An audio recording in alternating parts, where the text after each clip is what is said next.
Good evening and welcome back to Driver's Ed. Hot, steamy Thursday evening. Hopefully you're having a good week. Let's wrap this week up with finishing up what's on the agenda for this evening. So we'll be finishing up the section on speed and we'll be talking about turning. So let's give people a few moments to log on. Make sure that you sign in.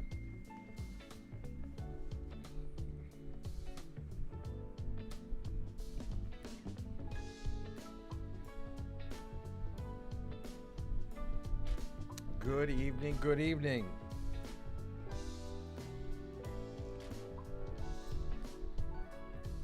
We're going to be missing a few people, so I know my numbers up on the screen are going to be a little bit lower than what I'm accustomed to.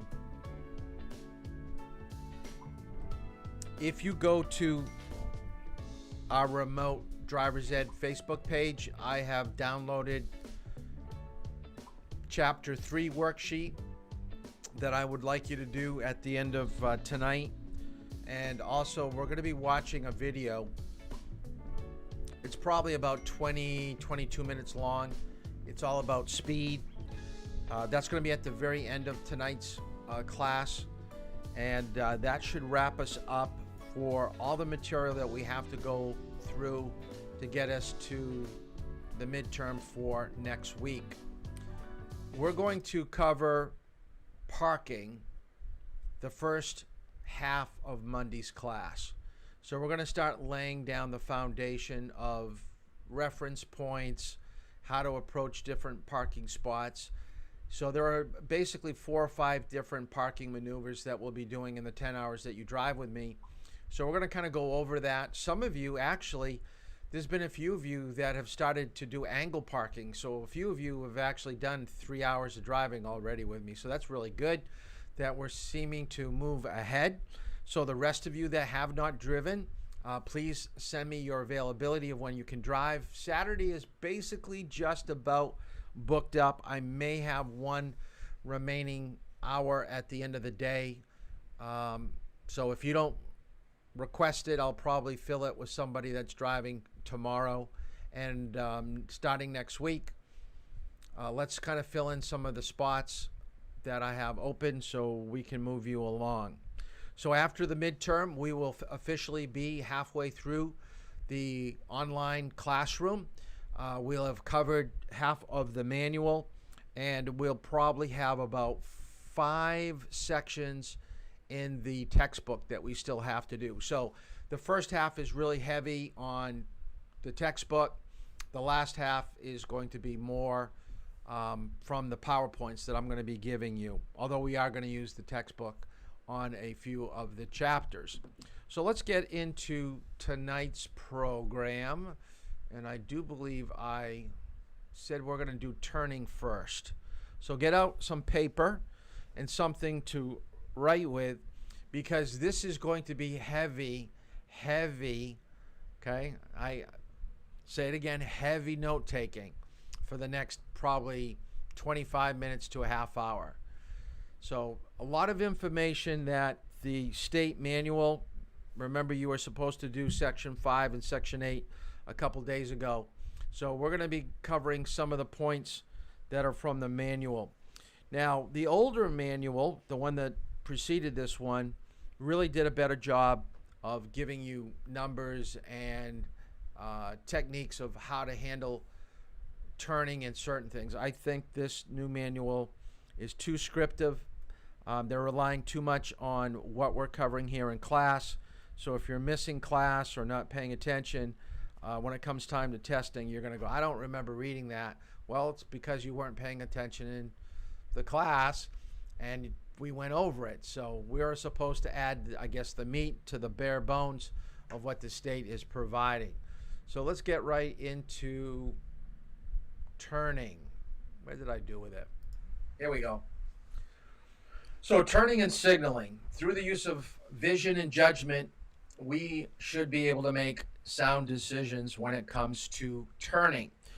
Earlier this week, we spent a good amount of time talking about visual acuity, depth perception, distance vision, inattention blindness, change blindness. All this is very important with your driving.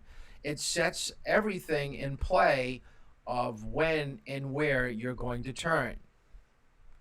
Now, I don't have this particular video, but this was a video of a police officer that was chasing an individual in a car.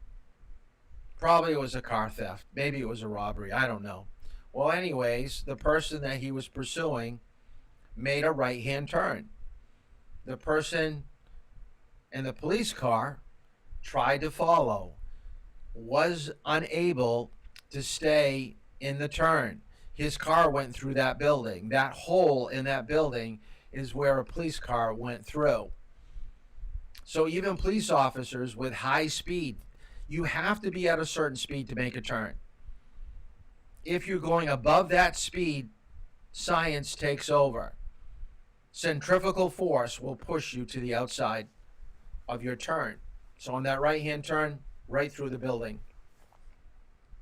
I wish I could have found the video so you could have seen it.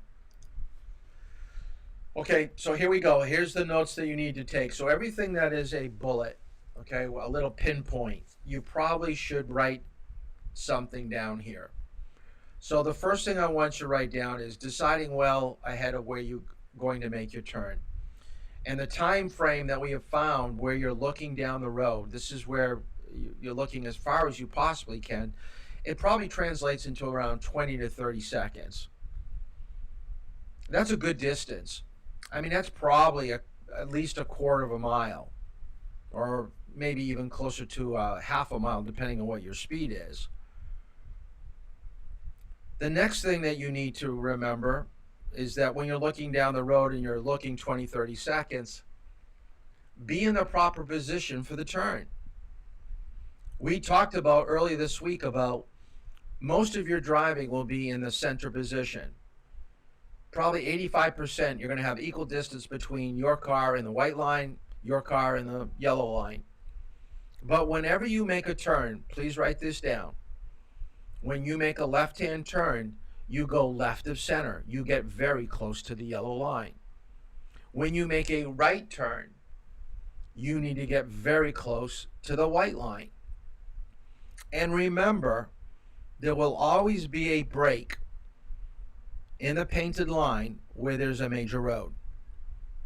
So when you make a left-hand turn, you bring the front part of your car right up to that break. You yield to oncoming cars, and then you make your turn. Same thing on a right-hand turn.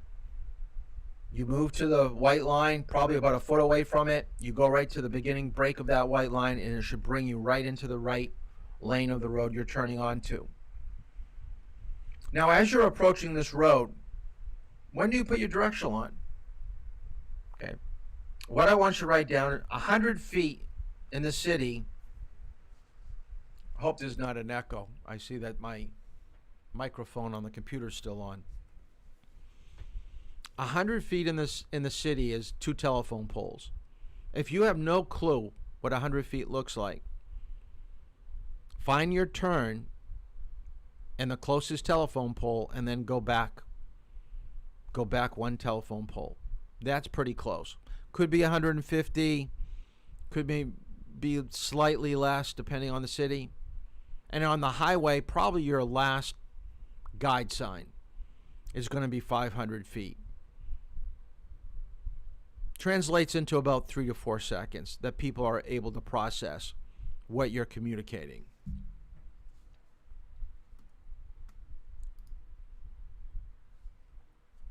What do you do with your mirrors? And I've been telling this to those of you that have been driving with me. Some of you have been driving with me 2 or 3 times now. Always check your mirror when you get ready to put on your directional to make a turn. Once you've completed the turn, you recheck your mirror to see if people have gotten closer or are they further away. Because if you've got to brake a little bit more firmly in the turn, there's a good chance that you're going to get hit from behind. So that's going to have some bearing on what you do with your speed.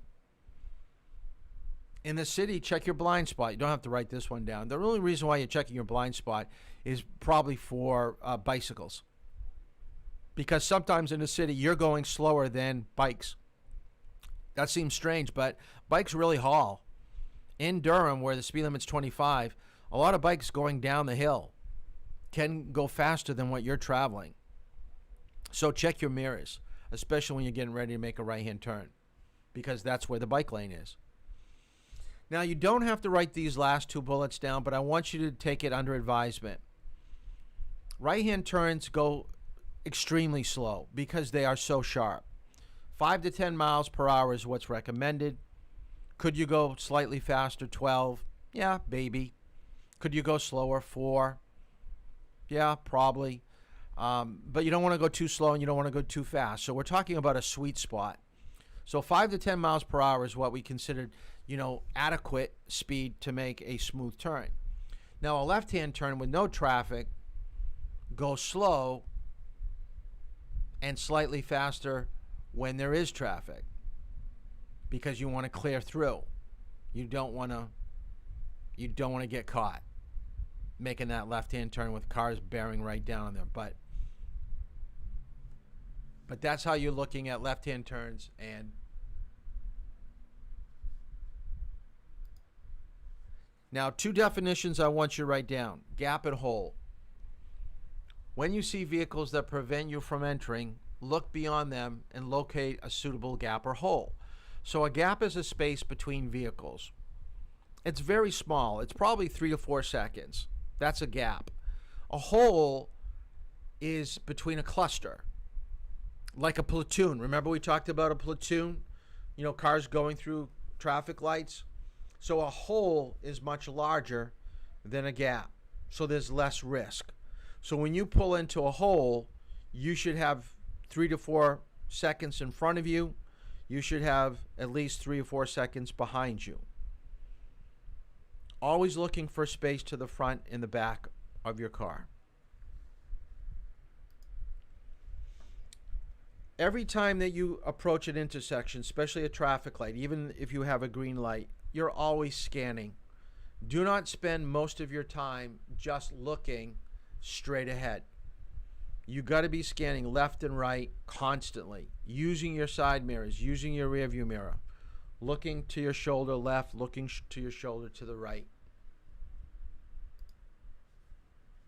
So if you're at a stop sign and you're going to pull out into this hole, okay, and you think that the car that is to the left of you is going to turn right where you're coming out from, before you pull out into traffic, 3 things need to happen. So I want you to write this down. Of course, we're looking for a car to indicate that they're going to be turning right where we're pulling out from. But your parents have probably already told you this, and this is important to understand and to write down. Never, ever trust signals solely. Never trust a car that just has a signal on, because the only thing that you can state for a fact is that his directional is on. You can't read his mind. You do not know if he's turning where you are or just a little further up the roadway. So 2 things have to happen besides having his signal on. Have they changed their speed? Can you actually see the rotation of the tires getting slower? Have they changed their position? I just told you that when I want you to turn, I want you to go to the left of your lane to make a left-hand turn. I want you to go to the right of the lane to make a right-hand turn. So have you seen that? Whether it be a car or a motorcycle, cars will tend to move to where they're turning. Some cars don't, but I'd say a good majority do. But always judge their speed. So in your checklist, in your mind, before you pull out into traffic, you've got to say, do they have their signal on? Check. Are they changing their speed? Check. Changing their position? Check. Then I'd feel confident that you're going to be making a good turn out into traffic.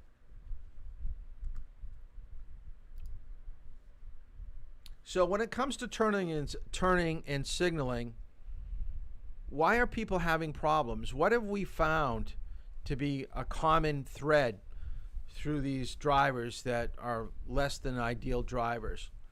Number one, at the top of the list, they go too fast. I will almost guarantee, if I was to speak to every single one of your parents and ask them a question, that when they take you out to drive, what do you think of their turns? Do you think they go too slow or too fast?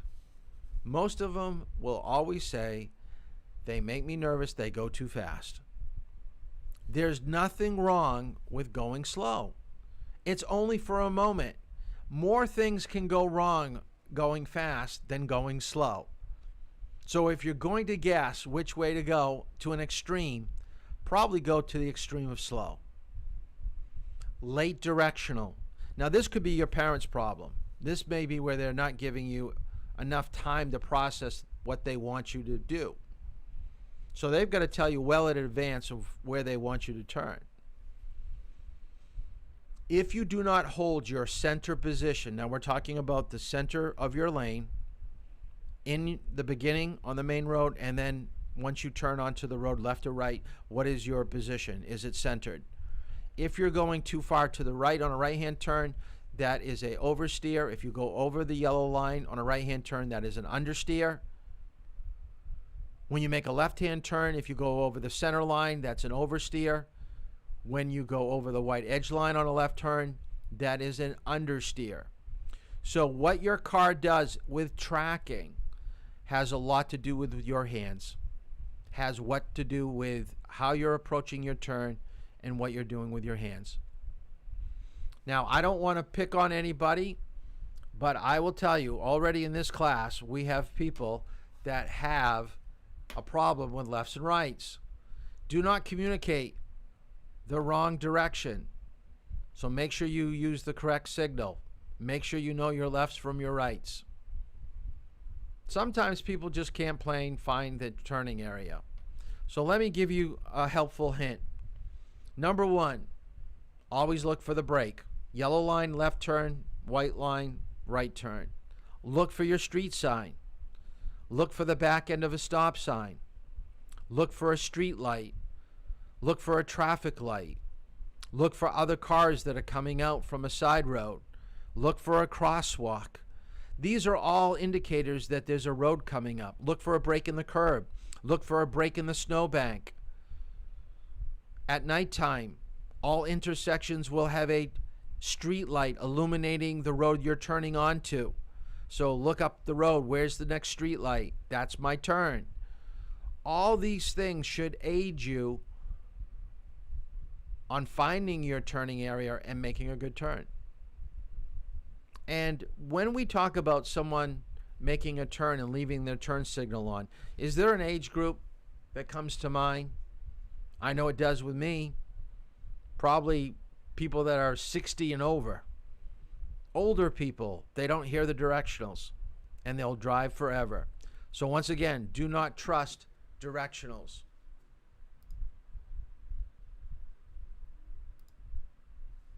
I do want you to write this down. When do you use your turn signal? This used to be question 96 on the old manual. I'm really disappointed in your manual. They only give you 11 questions. The manual that preceded this one had 100 sample questions to practice your knowledge.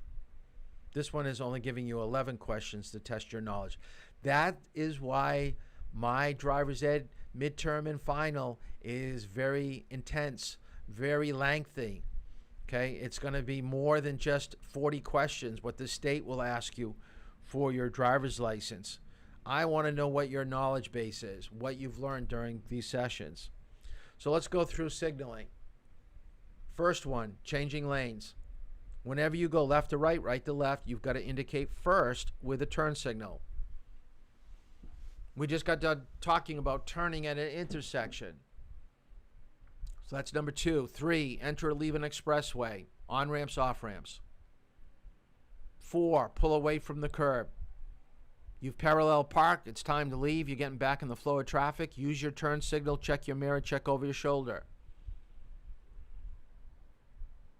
Your phone is ringing in your pocket. You know you're not supposed to be on your phone while you're driving, so you pull over to the side of the road, put your signal on, let people know you're looking for a place to stop. Absolutely, the next two you have to know. Parking and backing. Not only for what I'm requiring you to do with me, but also what the state is going to require when you go for your driver's test. Every time that you take a parking space, people can't read your mind. Remember, signals are to alert people of your intentions. They can't read your mind. And as I've told you before, my feeling is it's better to have your turn signal on and not need it than to need your turn signal and not have it on.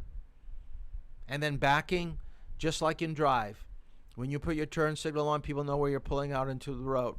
When you're doing backing out of a driveway, when you put your turn signal on and you've got your backup lights on, people know which way you're going. So put your turn signals on. Other situations where you're going to have to understand about signaling.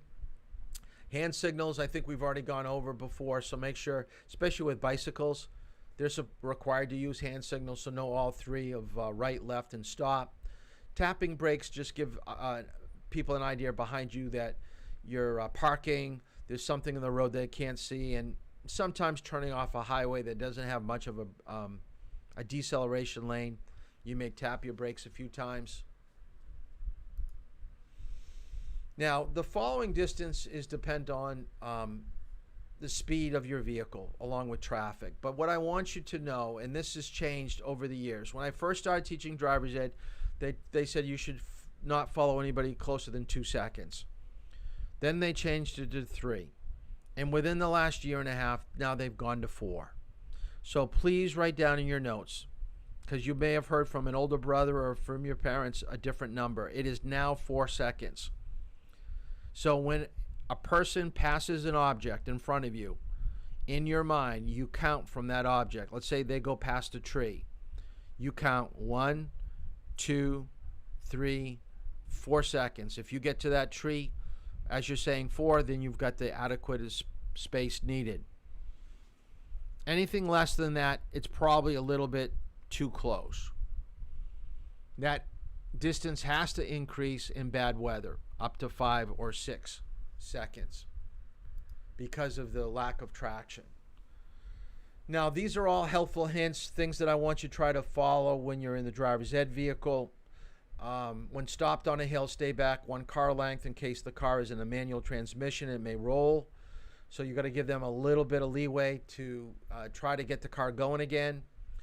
In traffic on level ground, make sure you can see their tires touching the ground. Crosswalk, stay back 10 to 15 feet while someone's crossing. If you're closer than 10 to 15 feet and you're actually moving as they walk in front of you, that is called pushing.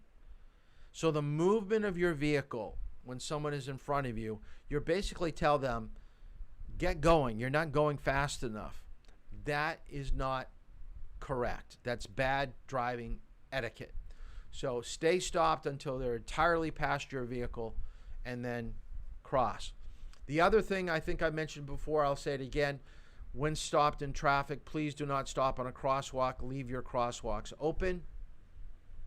And stay back about 500 feet when there's a fire truck. So if a fire truck is responding to an alarm, don't get too close behind it. Got to give them that 500 feet. Tailgaters, 3 ways to handle them. First one is flash your brake lights. Hopefully the positive outcome, they realize they're too close, they back off, you're happy about it. That's great. That's what we want. Now the negative outcome is they get really ticked off. They do not like and remember, flashing your brakes is not brake check. Okay, we're not trying for them to hit the back of our vehicle.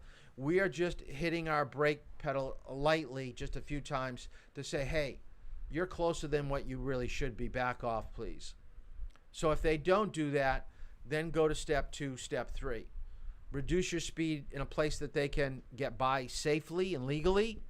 There's no sense of making someone pass you if it's going to put you in harm's way, like around a corner or just at the top of a hill.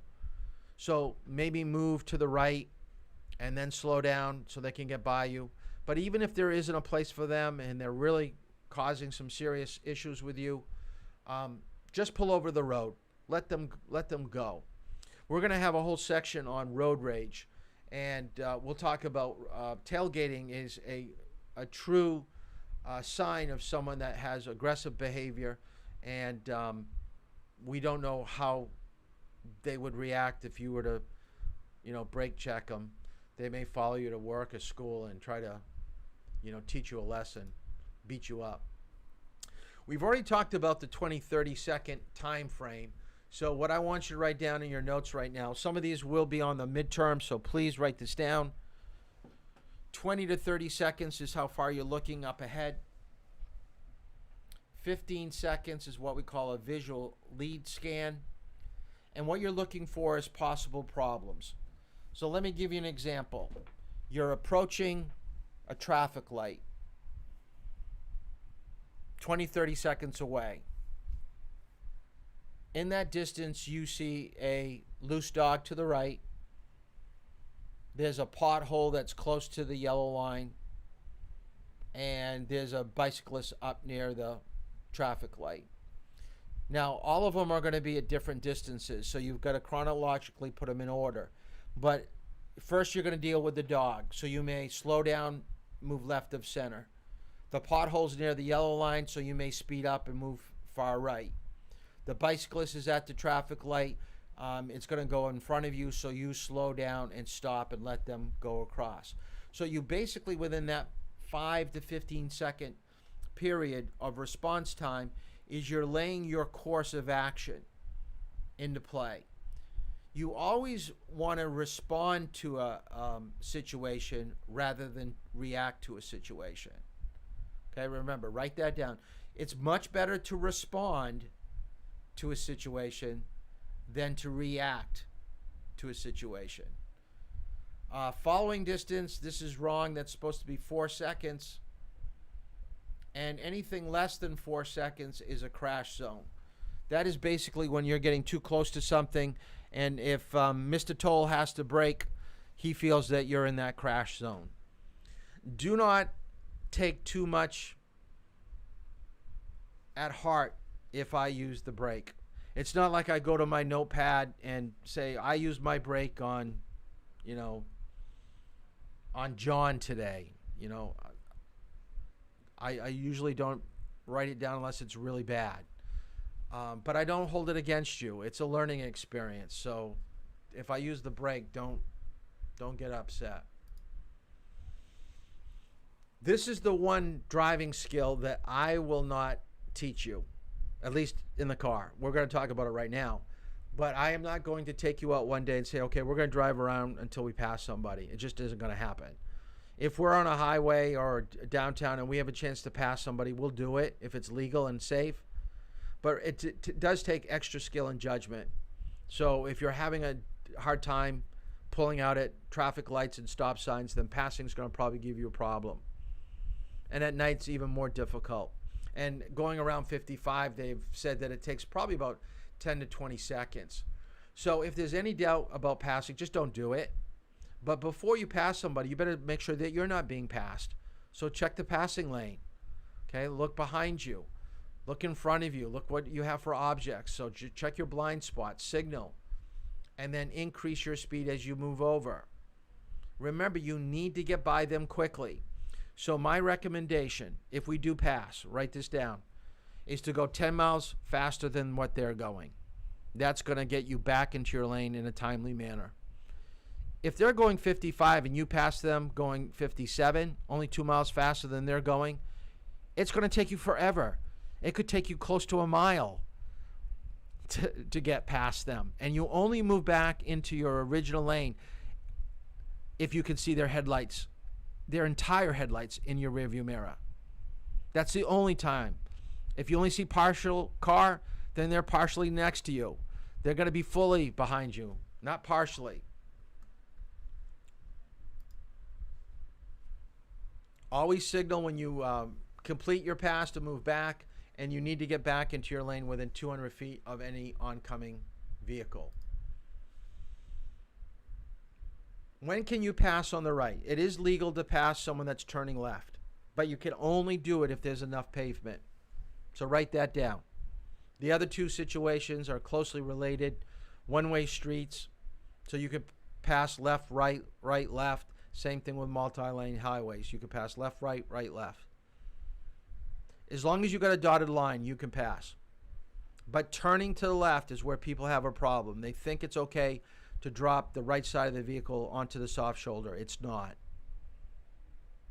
Now, can you pass somebody that's turning right and they're right of center and you go over the yellow line? No. Okay, you don't want to do that. That is where you're going too fast. Slow down enough for them to do it. You don't want to go over that yellow line. You only go over the yellow line unless there's a real urgency. That's something that is lack of planning on your part. When is passing not allowed? Unless the left lane of the road is clear. Crest of a hill makes sense. You don't know what's coming on the other side. Same thing with curves. You don't know what's coming from the other side. Now, here are some footage questions you may want to write down. 100 feet of a viaduct, bridge, or tunnel. 100 feet is a third of a football field. It comes up on you pretty quick. Like we said, it's a distance of 2 telephone poles. So be very careful of passing in these areas. And 100 feet of an intersection, railroad crossing. And by the way, the no passing zone sign, the very last bullet here, the no passing sign is one of the few signs that you will ever find on the left-hand side of the road. You can put that down in your notes. The no passing zone, which is a pennant-shaped sign, is posted on the left-hand side of the road. The reason being is that if you're passing a large vehicle, let's say even a truck, a tractor-trailer truck, if they put it on the right-hand side of the road, as you pass the truck, you would never see the sign because the truck is blocking your view. And the sign always is posted where the solid yellow line begins.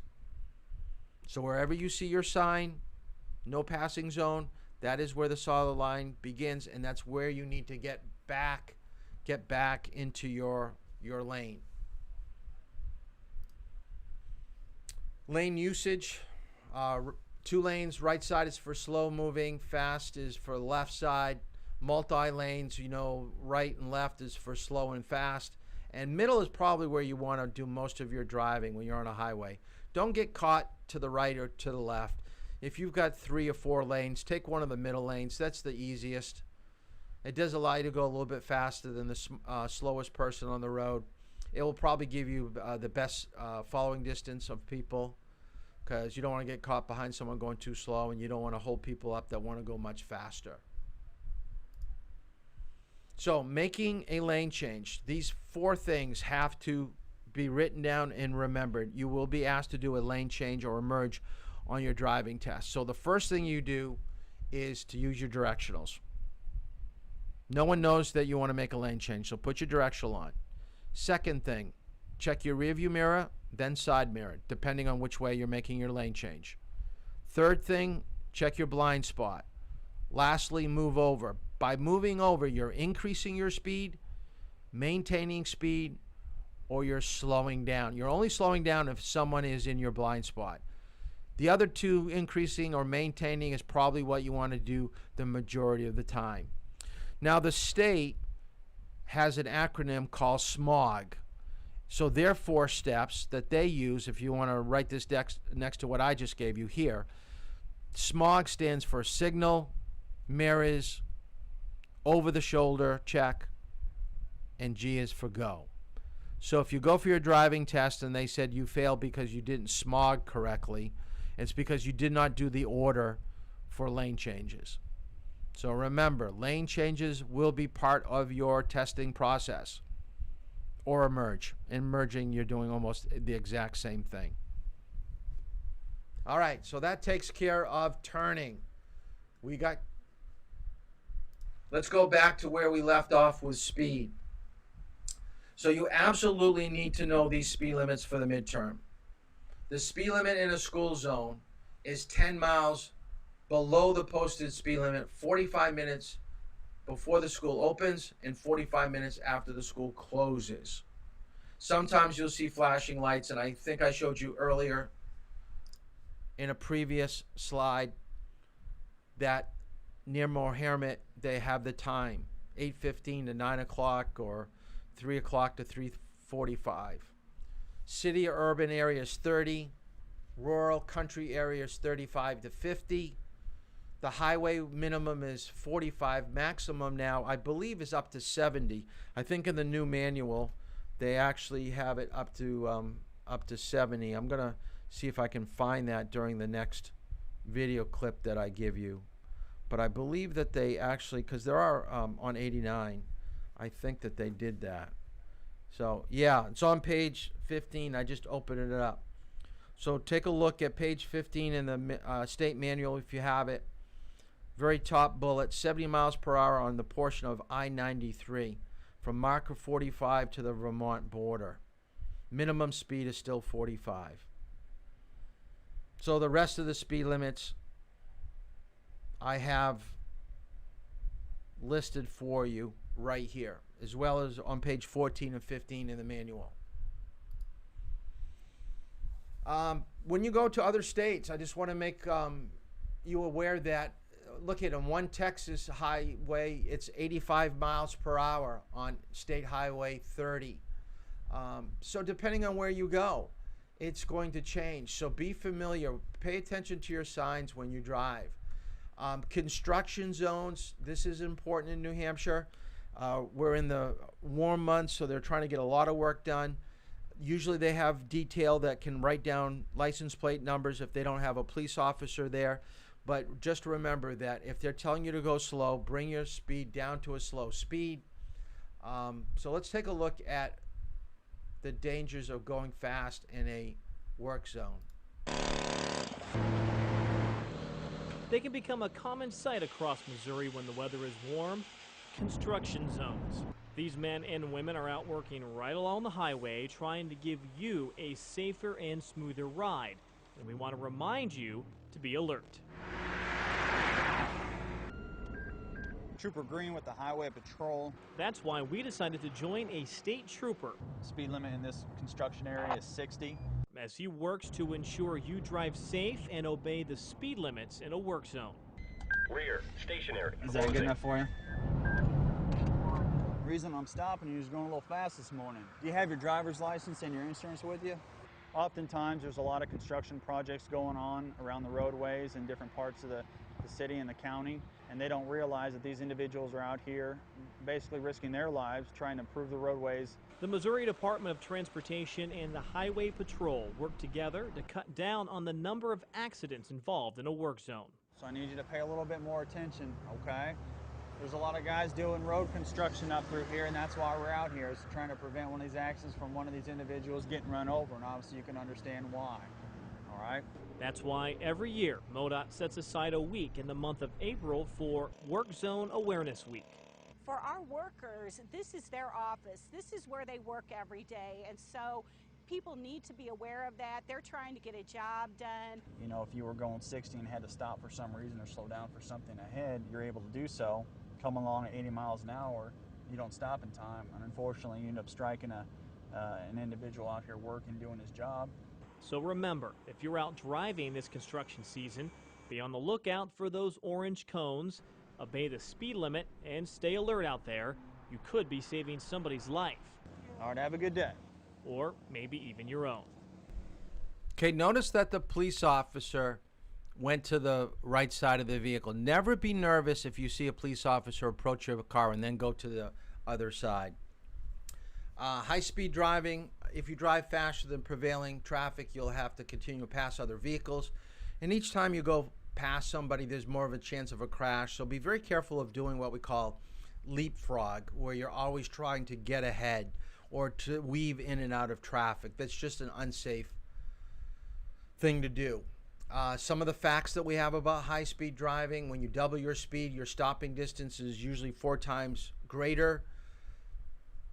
Risk of serious injury or death is 4 times greater at 60 and 30. So you double your speed, you more than quadruple your chances of death or injury. And of course, wear and tear on the vehicle, wasting fuel, tires are going to get all worn out, and of course you're going to probably end up tailgating other people. Now, the other problem that we have on the road is the slower driver. Okay, it can be just as dangerous as the high-speed driver. It'll make other people take risk. You're going to get tailgate, that's for sure.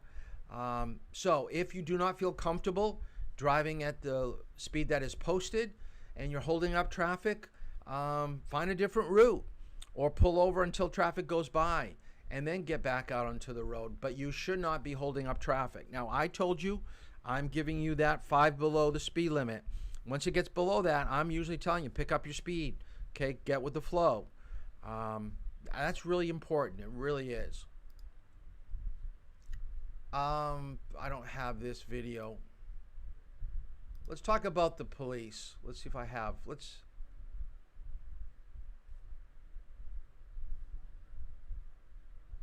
Well, I'll show that later. Okay. I want you to write this down. It's a big topic of conversation now because the police are really getting pretty beat up in the press, and rightly so in some cases.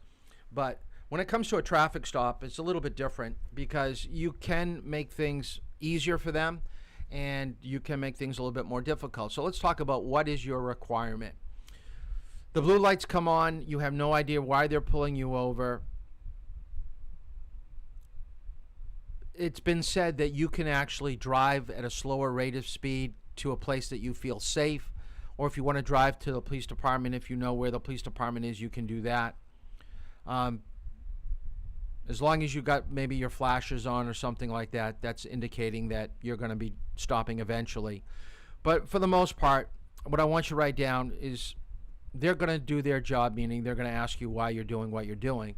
So pull well off the road in a safe place. Write down safe place. I did not put that on the PowerPoint here, but I should have. There's nothing that's going to make an officer more upset if you put him in harm's way when he approaches your vehicle. So find a driveway, a parking lot, a rest area, an off-ramp rather than the highway, any place that's going to make him safe, because he's got to get out of his cruiser and he's going to have to walk towards the vehicle. This is why they put their cruiser out into the road a little bit, so their car acts as a shield. Now, keep both hands on the wheel and stay calm. You may not know why they're pulling you over. You just don't know. You don't realize you've got a headlight out, tail light out.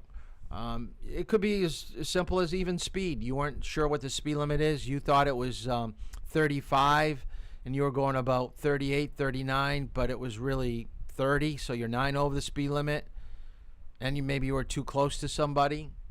So always keep your hands visible. They're always looking for any quick movement inside the vehicle that's going to make them a little bit nervous. Now, they're going to ask you for two things. They're going to ask you for your license and your registration. So you should have your license in your wallet or your purse all the time. Have it all the time with you. Should know where your registration is in the glove compartment. I would say this weekend, one of your things that you should do is go look at your registration. For one thing, you should see how much your parents are paying for it. You know, who knows? Maybe if it's the car that you're going to be driving, they're going to make you pay the bill, so at least you get to see what it's going to cost you. But look what a registration looks like, what it's on. I showed you a picture of it when we covered it. Now, the officer will probably ask you, do you know why I pulled you over? So he's basically looking for honesty.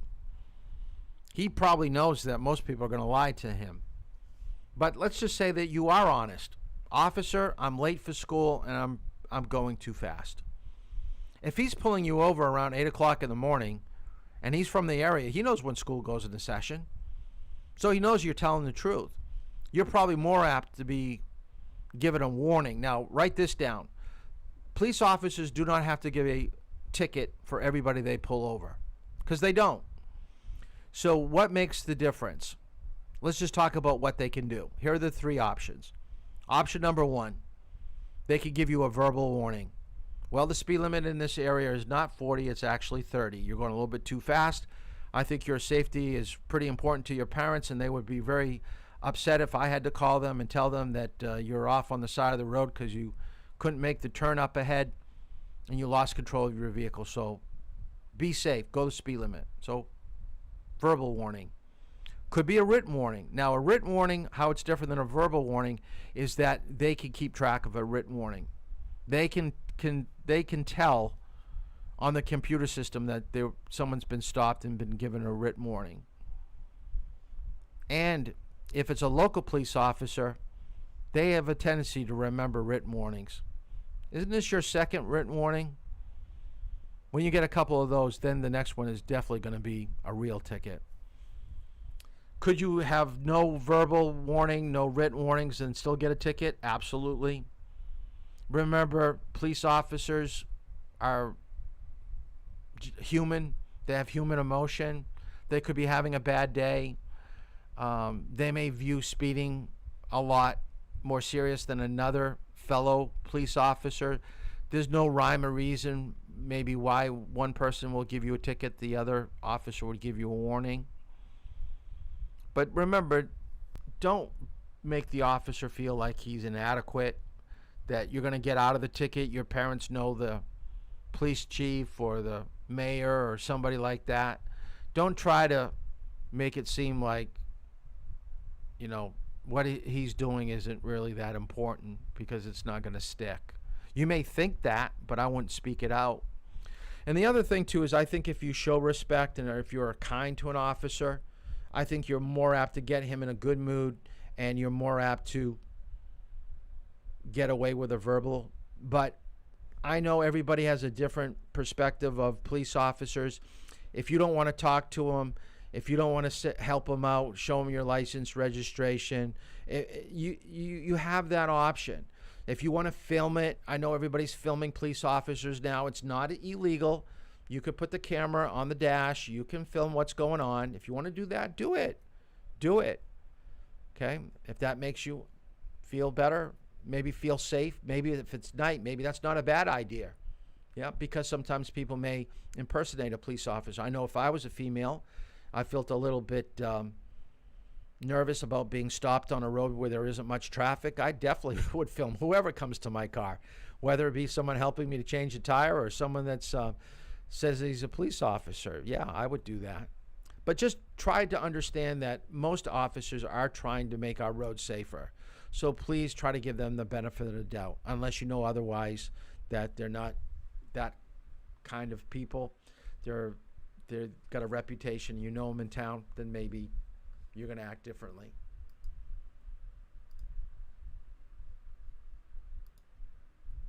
Let me show you this last thing, because I must have missed it from last night.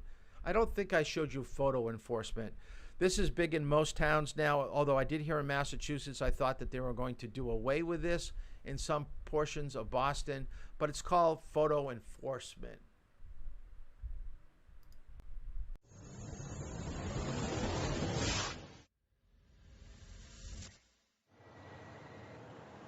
We've had this van for 2.5 years.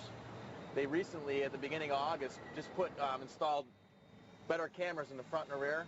They're 12 megapixel cameras now. The old ones used to be 2 megapixels, so the images are way better.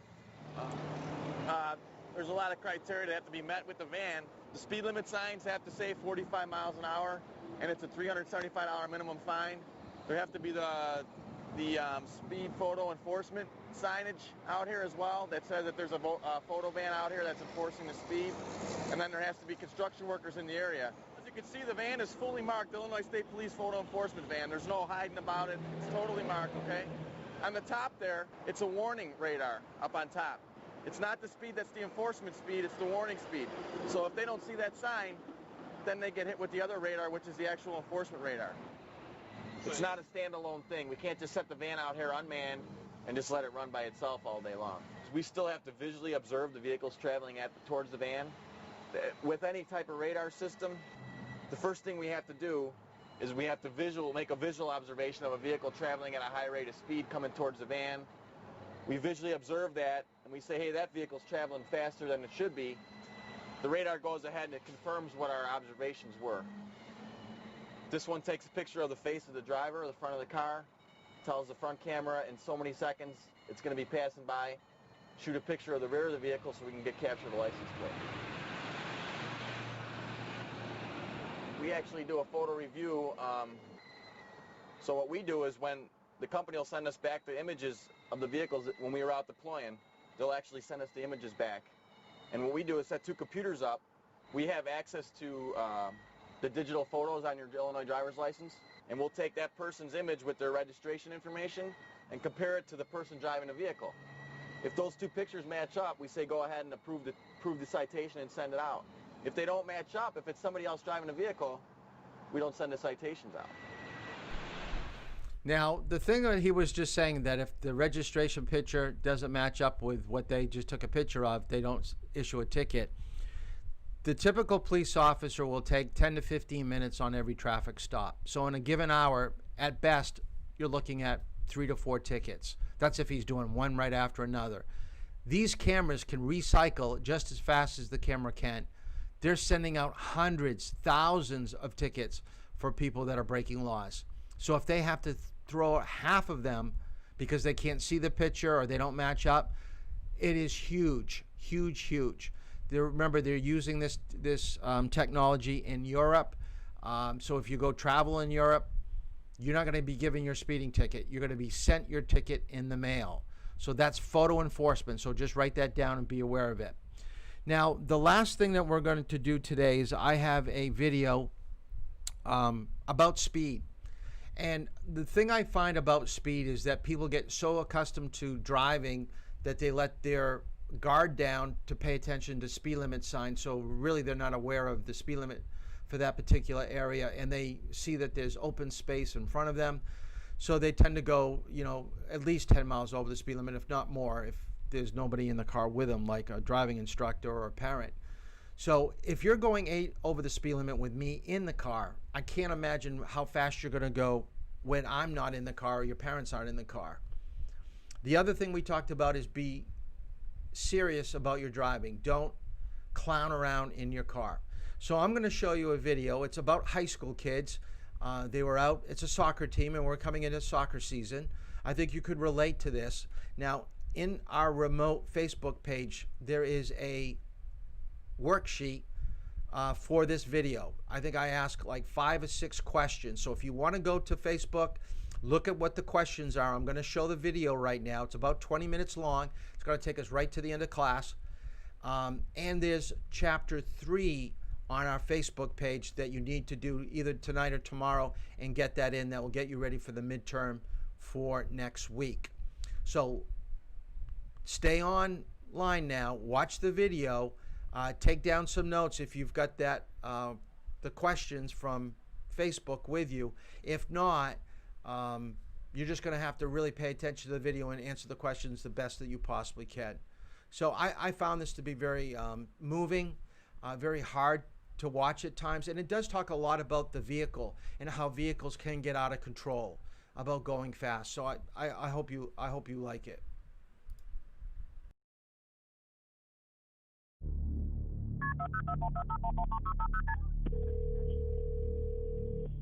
Is that okay? Answer me if you're okay. Fond du Lac County 911, where's your emergency? We've been in an accident. Okay. We're on Beach just out of Camelsport. Okay. Do you have a better crossroad at all? Me. Okay. And how many? We got 9 girls here. How many vehicles? 1 vehicle. Is anybody injured? We've got 9 people very injured. Okay. What kind of injuries? I don't know. I can't hear all of them. We've got a smushed tire.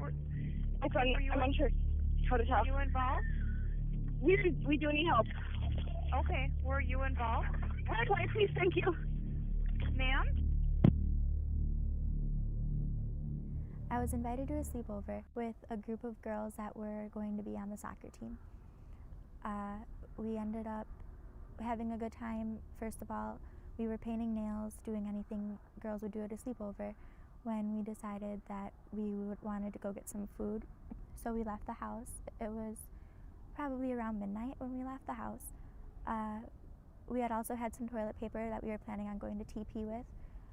We ended up at Taco Bell, having a great time. Probably one of the best sleepovers I'd been to, especially since it was a new group of girls that I hadn't known.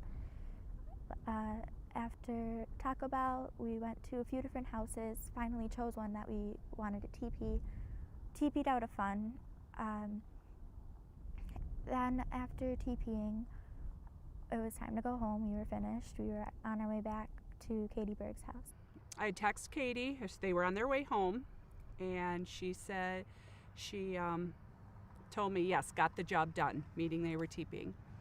And then within about 15-20 minutes, but they weren't home yet, and all of a sudden we heard sirens because we don't live too far from the fire station.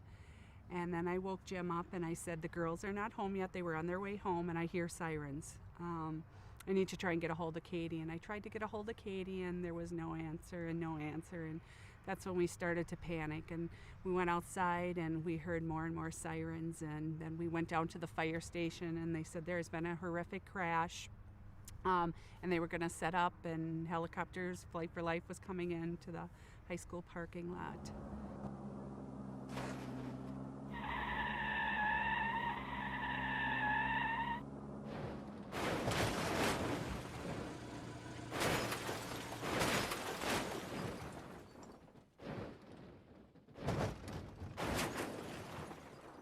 EMTs, we respond to scenes. We do not ask for this. We are forced into this situation. It affects everybody, not just the people involved. It affects everybody here on the fire scene, ambulance, police, and surrounding community. So every girl that was in that vehicle, we either knew or had either stayed at our house at least one time. So it could have been my daughter, could have been anybody's daughter. All these girls I knew. Some of the girls I couldn't even tell who they were that night with the blood. I remember waking up in the field and I was looking around and I didn't really know what happened. And I tried to get up, but I couldn't. And then Carly came over to me and I asked her what happened. And she said that we were in a bad car accident. And then I asked her if she could stay by me and she said no, she had to go find the other girls. And then I passed out again. And then I just remember waking up to the EMTs and the ambulance lights. It was dark and cold, and it was just it was scary. I didn't think anything was wrong. I was fine. I knew I was going to be okay. I was talkative, I was responsive. I didn't think anything was wrong at that point. I just figured everyone had a few injuries, no big deal. And then next thing I knew, I was watching these ambulances pull up and watching these EMTs pull up and pronouncing my friends dead.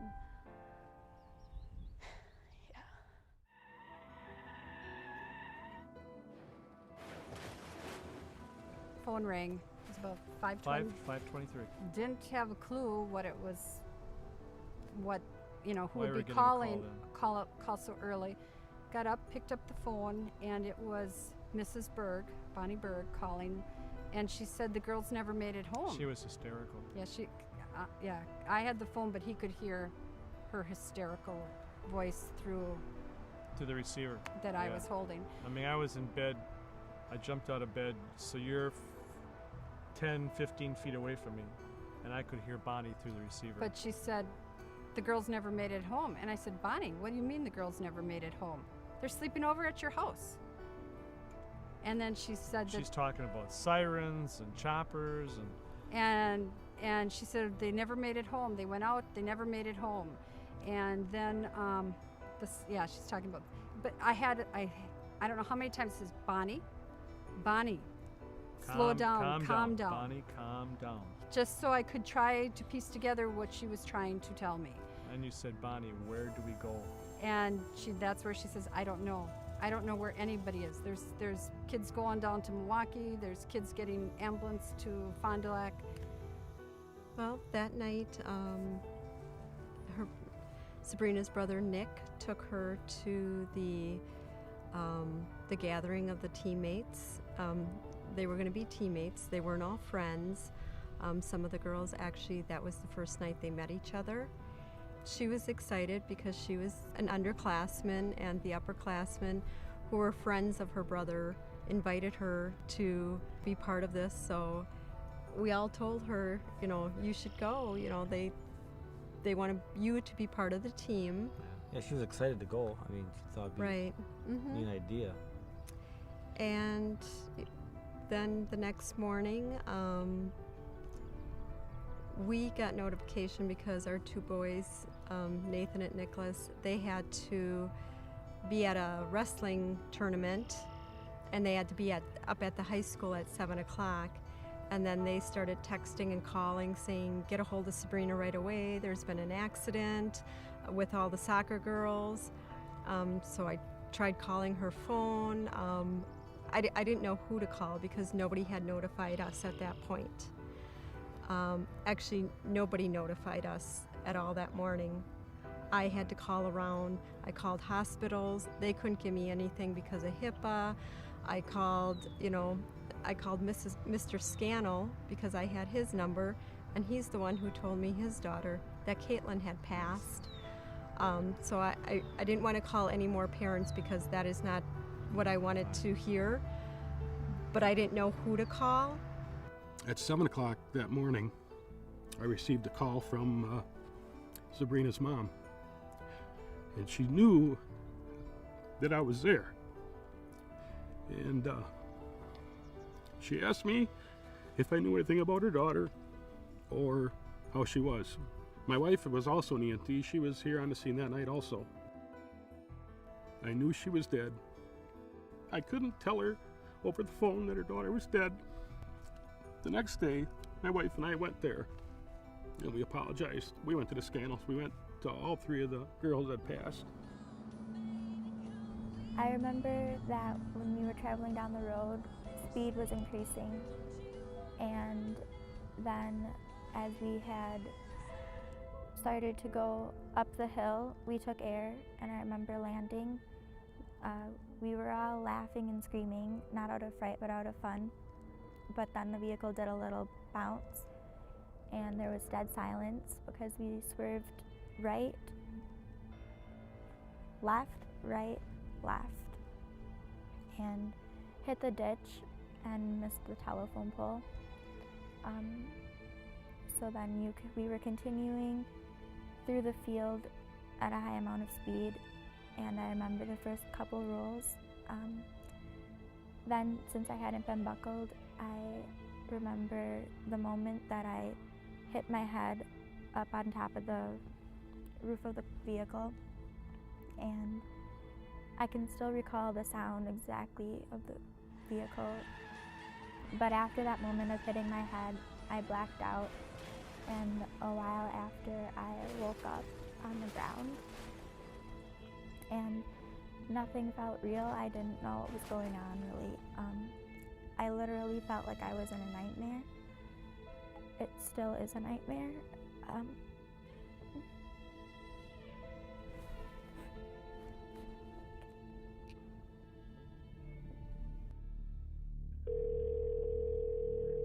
Hello? Hi there, Kylie?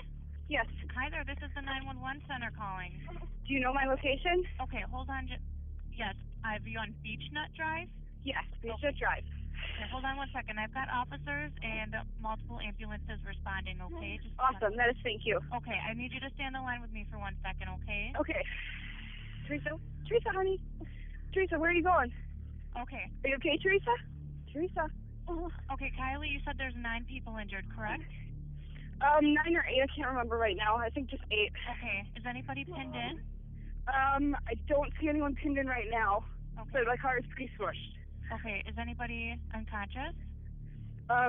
One is not responding to me. The rest of them are awake. And were you involved, or did you just come across it? I was driving. Okay. Teresa, are you okay, honey? You're all teenagers, or? We're all teenagers, yes. I was driving too fast down the road, and I got us all into an accident. Here, I see the ambulance. I'm going to get it. As a crash reconstructionist investigating this crash, we were able to determine the following. In the distance, you'll see the far hill, and then you'll see the closest hill to us, and then behind us is a third hill. So what happens is the vehicle comes over the hill in the distance at a high rate of speed. The road then comes down to the hill, it levels off for a short distance, and then you'll crest the small hill. Now, you're coming over the small hill, again, well in excess of the speed limit.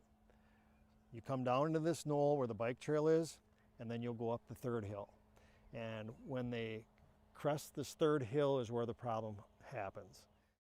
When they come over the small hill and they start to go down, the speed at which they're traveling, it creates the weight of the vehicle is going to come off the springs. So now you're going to lose a little steering. You come down into the hollow, if you will, is the best way I can describe it, or knoll. Now the weight on the vehicle is compressed onto the springs, and so when they come up the third hill, you have that little extra kick that takes the weight off the springs. And at that point, the vehicle, when I say airborne, I don't mean that the vehicle is 5, 10 feet, 15 in the air. What it does is it becomes airborne, and what I mean by that is the tires come off the roadway.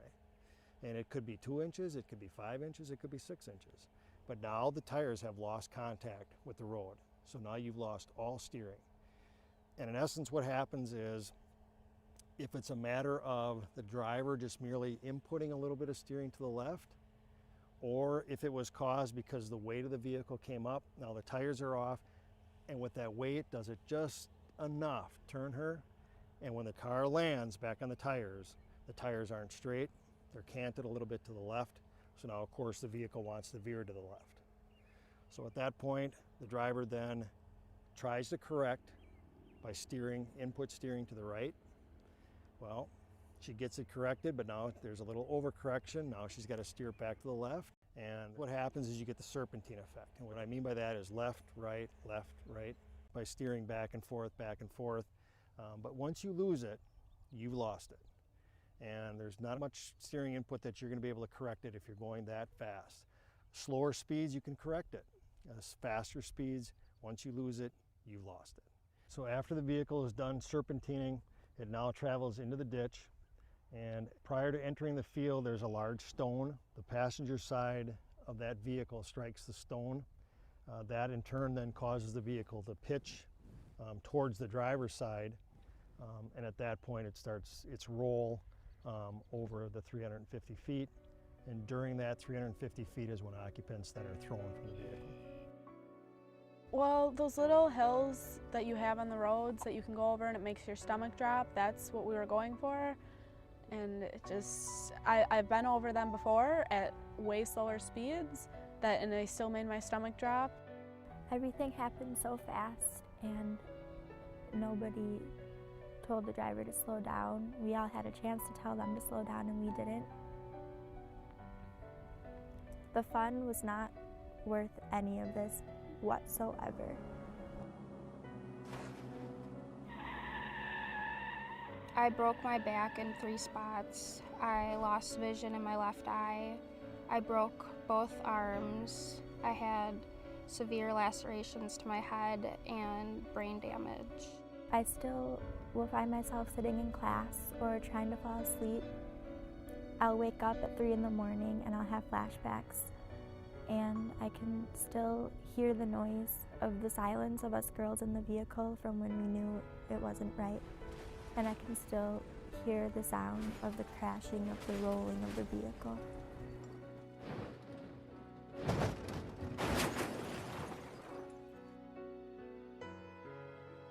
The cause of the crash was due to high speed.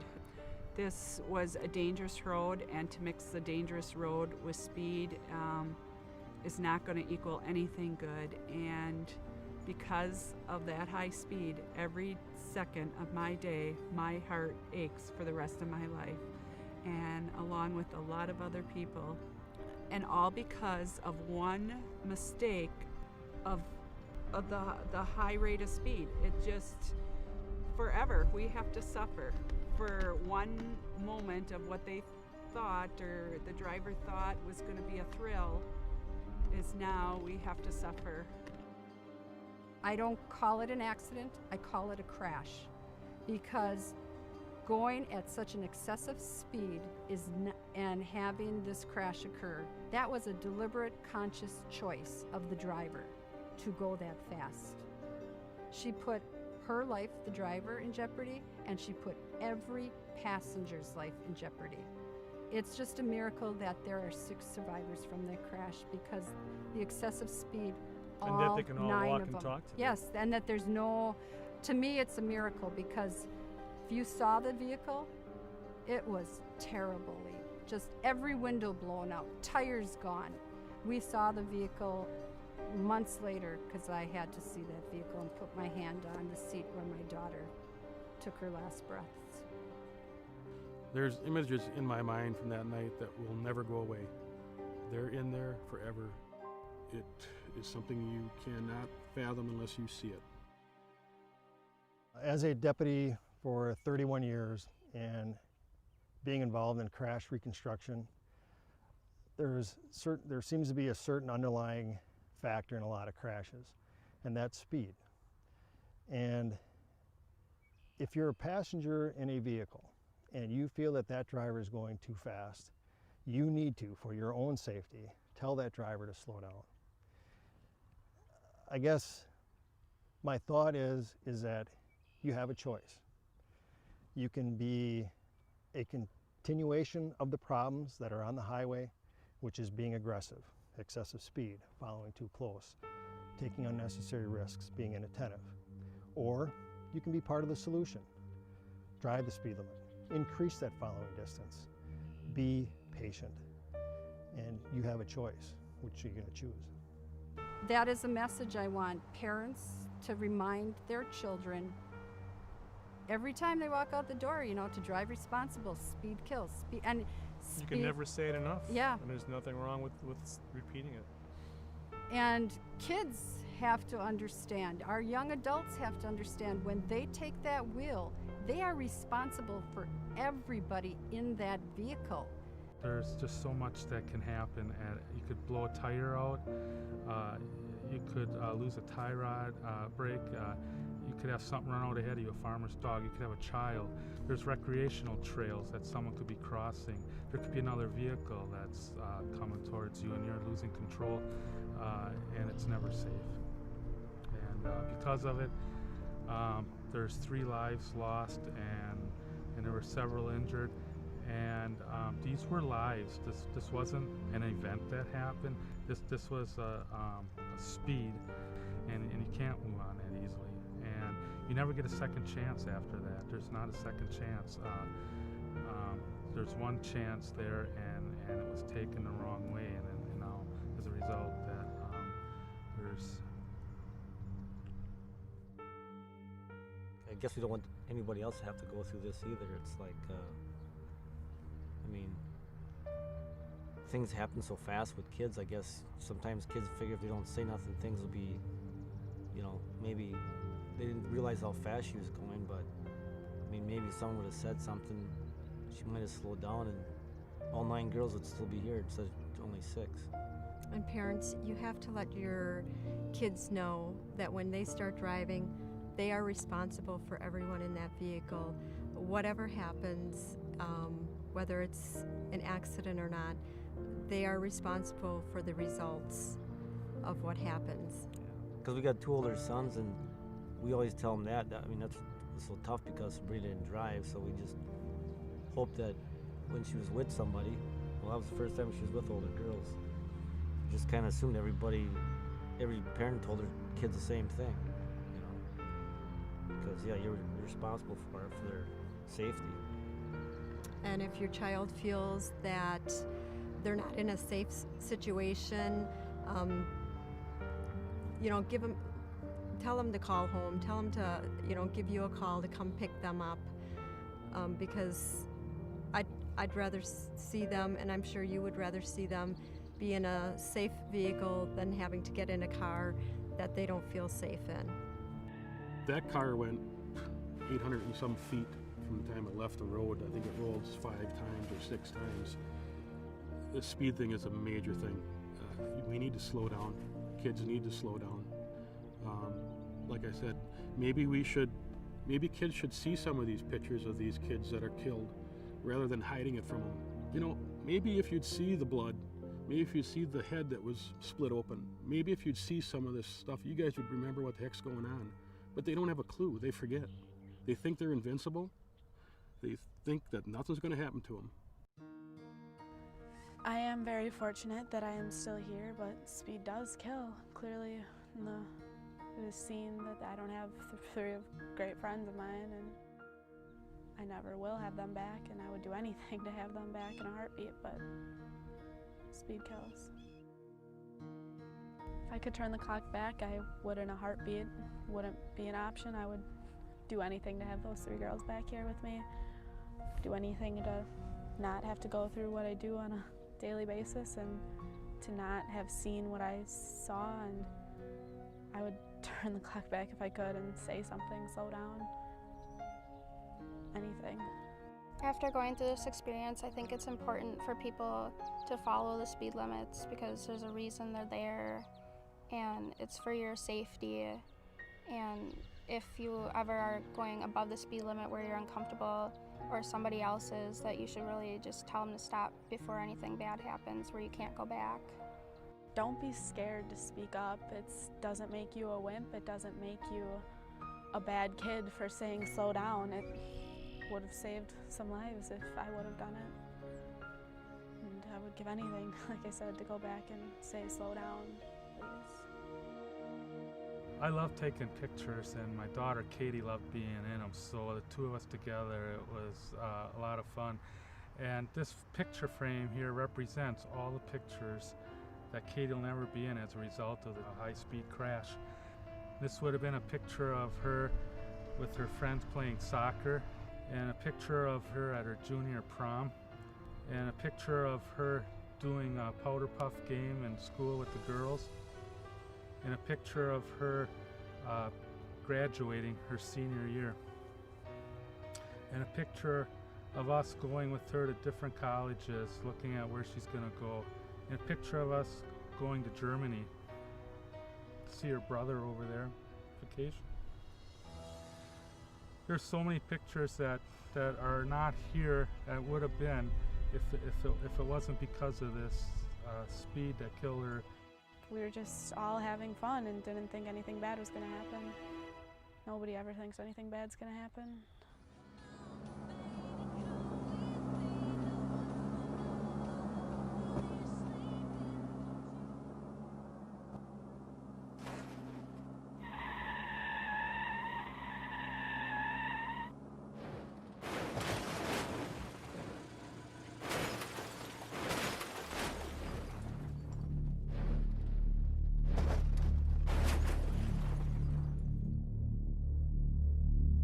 This is a difficult case.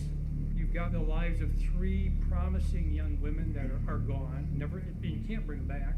It was just a horrific scene with these girls, one dead, some dying, all or most very seriously injured. I really don't care a whole lot whose idea it was or whether they were egging her on to do that. I just don't give anybody a break for peer pressure. I never have.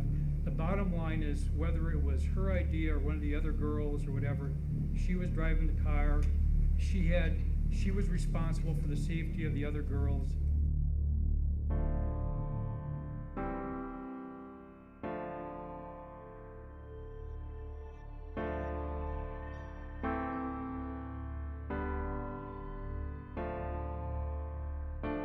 That night, it was just a bunch of girls having fun. We were at Katie's house, and we were painting each other's nails, and then we decided to go to Taco Bell, and then we TP'd a friend's house, and I just remember everyone having a blast and having a smile on their face, and we couldn't stop laughing.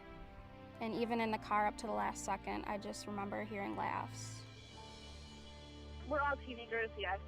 I was driving too fast down the road and I got us all into an accident.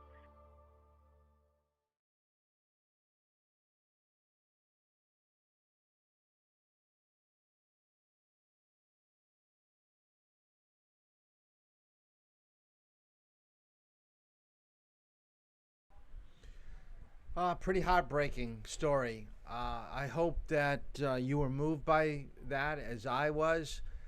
What started out to be an evening of fun got out of hand. You have to speak up if you're a passenger. You have to listen to other people in the car if they're telling you to slow down. The very last 20 seconds they talked about what the penalties were. So in your reactionary sheet that I put on Facebook, I want you to put some thought into what you think should have happened to the driver, because personally I think that she got away. I know they were all friends, and how much time is enough time to be put behind bars, but I thought it was a little bit too lax, so I want you to put some thought into that over the weekend, and do the Chapter 3 worksheet. So that is your homework, the reactionary paper and Chapter 3. Please get that in we'll give you over the weekend, so just have it in by Monday. I'd like to have it over the weekend, though. So we'll see you on Monday. Study for the midterm. That is coming up at the end of Monday's class. So make sure that you realize that. Talking about parking, and then you're taking your test. So we'll see you on Monday if you're not scheduled to drive. Have a good evening and a great weekend.